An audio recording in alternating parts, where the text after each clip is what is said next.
Hello everyone, कैसे आप सब। आपके अपने किताबीपन के इस यूट्यूब चैनल पर मैं आप सभी का हार्दिक स्वागत करता हूं। आज के हमारे इस महत्वपूर्ण वीडियो में हम भूमि की उर्वरता एवं फसलों के उत्पादन को कम करने वाले महत्वपूर्ण कारक के बारे में जानेंगे। वह महत्वपूर्ण कारक क्या है, उसके होने के क्या कारण हैं और उससे फसलों को किस प्रकार से नुकसान पहुँचता है एवं उसके रोकथाम के क्या उपाय हैं। इन सभी महत्वपूर्ण विषयों के संबंध में हम आज के हमारे इस वीडियो में जानकारी देने वाले हैं। तो पूरी जानकारी के लिए वीडियो के अंत तक जरूर बने रहें। तो चलिए आज का यह महत्वपूर्ण वीडियो शुरू करते हैं और समझते हैं कि भूक्षरण होता क्या है और इसके क्या क्या प्रभाव होते हैं, फसलों पर इसका क्या असर पड़ता है। तो सर्वप्रथम इसके अंतर्गत भूक्षरण, इसके परिचय की बात करें तो किन्हीं बाह्य कारकों जैसे वायु, जल एवं जीव जंतुओं के द्वारा मिट्टी के कणों का एक स्थान से दूसरे स्थान तक पहुंचने की क्रिया भूक्षरण या मृदाक्षरण कहलाता है। ठीक है, कोई बाह्य शक्ति है जैसे कि वायु, जल या विभिन्न जीव जंतुओं के द्वारा जब मिट्टी के कण एक स्थान से कटकर दूसरे स्थान तक पहुंचते हैं, ठीक है, तो यही क्रिया क्या कहलाती है, भूक्षरण या मृदाक्षरण कहलाता है। क्लियर। अन्य नामों की बात करें तो भूक्षरण को मृदा कटाव, मिट्टी कटाव, भूमि कटाव, भूमि क्षरण इत्यादि नामों से भी जाना जाता है। ठीक है, सामान्य शब्दों में कहे तो मिट्टी के कणों का एक स्थान से कटकर दूसरे स्थान पर जाने की जो क्रिया होती है वही भूक्षरण है या फिर मृदा कटाव है। ठीक है, तो ये तो हुआ भूमि क्षरण या मृदा क्षरण का सामान्य परिचय। आगे हम लोग देखेंगे कि इसके होने के कारण क्या क्या है। ये जो भूक्षरण होता है वह क्यों होता है, इसके बारे में चर्चा करेंगे। तो सबसे पहले है भूमि का ढाल।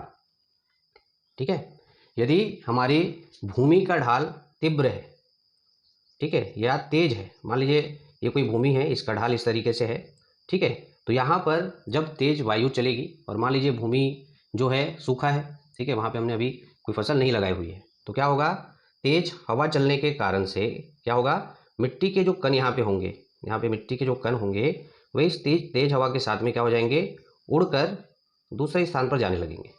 क्लियर है। वैसे ही यदि यहाँ पे पानी की बात करें, ठीक है, इस प्रकार की यदि कोई तेज ढाल वाली ज़मीन है, ठीक है, वहाँ पर से यदि पानी बह रहा है, ठीक है, यदि यहाँ से पानी बह रहा है तो पानी क्या करेगा, पानी की गति जो होगी बहने की वह काफ़ी तेज होगी। तो तेज होने के कारण से ये जो उपस्थित मृदा कण है वो इस पानी के साथ में क्या हो जाएंगे, बहकर दूसरे स्थान में चले जाएंगे।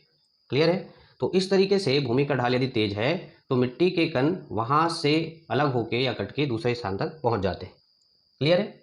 अगला जो कारण है वह है जंगलों की कटाई। जंगलों की कटाई करने से भूमि में क्या होता है, जो मृदा के कण होते हैं वे अत्यंत कमजोर हो जाते हैं। ठीक है, जो वन में वृक्ष होते हैं वो मिट्टी के कणों को बांध कर रखते हैं। जैसे ही हमने पेड़ों की कटाई कर दी, वह मिट्टी का कण क्या हो जाता है, ढीला हो जाता है, जिसके कारण से जब बारिश होती है, ठीक है, तो पानी के तेज बहाव के कारण से या तेज हवा के कारण से क्या होता है, मिट्टी के कण जो है एक स्थान से दूसरे स्थान तक पहुंच जाते हैं। क्लियर है। अगला चीज़ है, अगला कारण जो है सूखा।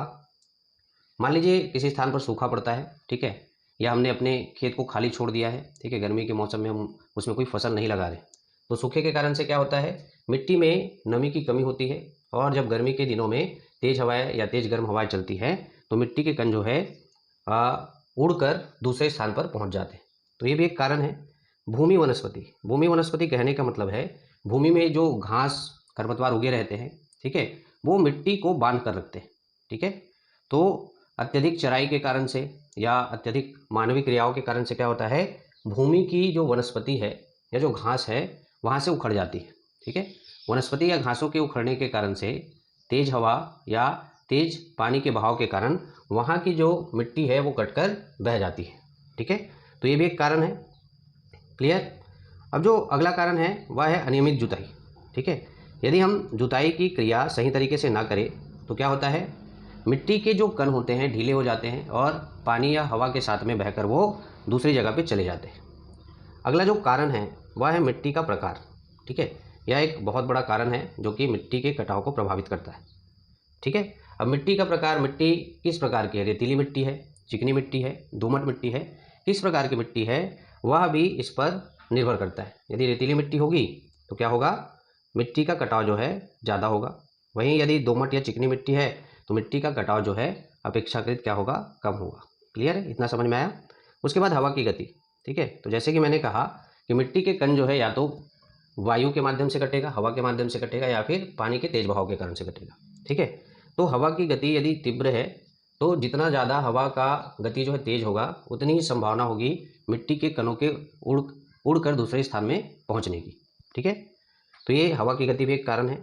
उसके बाद है जैविक क्रियाकलाप। जैसे कि मैंने कहा अत्यधिक चराई के कारण से, ठीक है, या अत्यधिक मानवीय क्रियाओं के कारण से क्या होती है, जो भूमि होती है वहाँ पे जो घास होता है या वनस्पति होता है वो वहाँ से गायब हो जाता है या उखड़ कर निकल जाता है, जिस कारण से भी क्या होता है, मृदा कटाव की जो समस्या है वह बनी रहती है। क्लियर है। आगे हम लोग देखेंगे इसके रोकथाम के उपाय या भूक्षरण को कम करने के तरीके। तो पहला जो तरीका है वह है भूमि को परती ना छोड़े। ठीक है, जो भी कृषि भूमि है उसको कभी भी खाली ना छोड़े। ठीक है, उसमें कोई ना कोई फसल या फिर वनस्पति जो है उगाकर हमको रखनी चाहिए, जिससे कि हमारी मिट्टी जो है पौधों की जड़ों से बंधी रहे। ठीक है, इस प्रकार भूमि के कटाव को या मृदा के कटाव को कम कर सकते हैं। ठीक है, उसके बाद है वर्षा जल संरक्षण।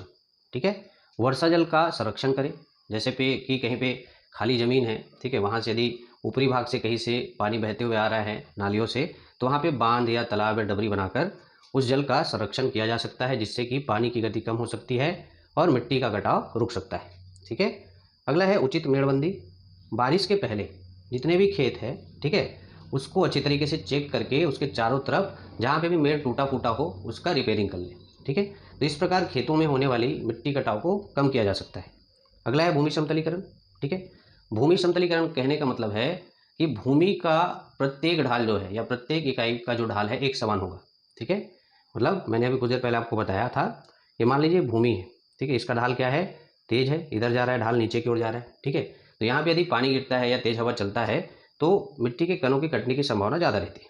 क्लियर है, लेकिन यदि यही भूमि समतल रहे, ठीक है, इस तरीके से समतल रहे, तो यहाँ पर तेज वायु या पानी के तेज बहाव का जो प्रभाव है इसके ऊपर उतना नहीं पड़ेगा। क्लियर है, इसलिए भूमि समतलीकरण करके भी हम मृदा कटाव को कम कर सकते हैं। ठीक है, उसके बाद अगला है फसल चक्र।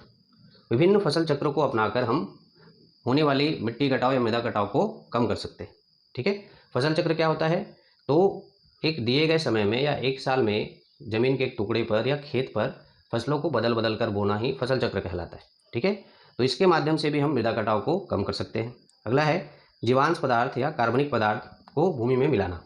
ठीक है, जैसे कि मैंने कहा रेतीली मिट्टी जो होती है, ठीक है, उसमें मृदा कटाव की जो समस्या होती है वो ज़्यादा होती है। ठीक है, तो इस प्रकार की मिट्टियों में हम क्या कर सकते हैं, जीवांश पदार्थ या कार्बनिक पदार्थ मिलाकर रेतीली मिट्टी की जो संरचना होती है उसमें थोड़ा परिवर्तन कर सकते हैं। ठीक है, तो इस प्रकार से भी मृदा कटाव को कम किया जा सकता है। अगला है कंटूर खेती। जो पहाड़ी इलाके होते हैं, ठीक है, जहाँ पे जो भूमि होता है अत्यधिक तीव्र ढाल वाली होती है, ऐसे क्षेत्रों में कंटूर खेती की जा सकती है। वहीं पट्टीदार खेती भी कर सकते हैं। ठीक है, तो कंटूर खेती, पट्टीदार खेती की सहायता से भी क्या किया जा सकता है, मृदा कटाव को कम किया जा सकता है। क्लियर है, वही है। अगला है ढाल के विपरीत जुताई। ठीक है, हमें क्या करना चाहिए, जो तीव्र ढाल वाली भूमि है वहाँ पे ढाल के विपरीत जुताई करके हम मृदा कटाव को कम कर सकते हैं। ठीक है, सीढ़ीदार खेती। तो अत्यधिक तीव्र ढलान वाली मृदाओं में हम क्या कर सकते हैं, सीढ़ीदार खेती की पद्धति अपनाकर भी मृदा कटाव को कम कर सकते हैं। ठीक है, तो ये तो हो गई पूरे मृदा क्षरण की बात कि कारण क्या है, इसके रोकथाम के उपाय क्या है। ठीक है, इसके प्रभाव की यदि बात करें, ठीक है, तो मृदा कटाव से क्या होता है, मृदा कटाव जो कि जल या वायु के कारण से होता है, ठीक है, वो क्या करता है, भूमि की जो ऊपरी परत होती है, मिट्टी का जो ऊपरी कण होता है उसको क्या करता है, धीरे धीरे धीरे धीरे काटते रहता है। ठीक है, इससे हमको किसानों को पता नहीं चलता कि हमारी खेत की जो ऊपरी मिट्टी है जो अत्यंत उपजाऊ होती है वह धीरे धीरे कटकर दूसरी जगह पे चले जाती है। ठीक है, तो इसका परिणाम क्या होता है, इसका परिणाम ये होता है भूमि की जो उर्वरा क्षमता है या फसल उत्पादन करने की जो शक्ति है वह कम हो जाती, छीन हो जाती है। ठीक है, इसीलिए इस समस्या से बचने के लिए क्या करना है, अपने को भूक्षरण को कम करने के उपायों का बिल्कुल ध्यान रखना है।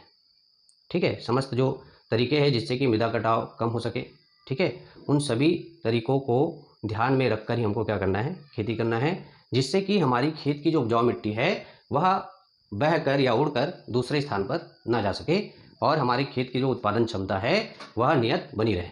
क्लियर है? तो आशा करता हूँ आप लोगों को भूक्षरण से संबंधित यह वीडियो अच्छा लगा होगा, या आप लोगों के लिए फ़ायदेमंद होगा। आज के वीडियो में बस इतना ही। इसी प्रकार के महत्वपूर्ण वीडियो के साथ मिलते हैं अगले वीडियो में। तब तक के लिए धन्यवाद।